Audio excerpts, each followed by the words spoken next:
Hi, I'm Rhiannon from Barbecue Spit Rotisseries, and today we're cooking a ribeye roast with the bone in on the Flaming Coals mini spit, using two of my favourite rubs, the Flaming Coals Bovine Espresso and the Hardcore Carnivore Black.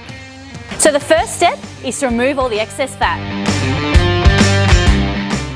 As well as removing the hard layer of fat across the top, also remove the thin layer of silver skin as well.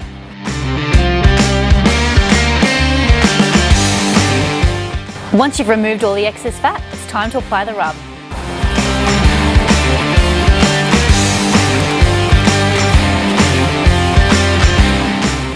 Now here's our secret weapon. Top it off with some Hardcore Carnivore Black.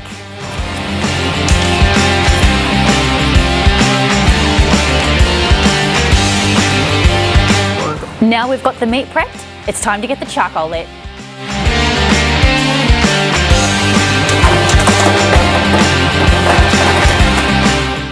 Now it's time to put the roast on the spit skewer. To keep the roast nice and secure while it's turning on the spit, we're going to use butcher's twine to tie it all up.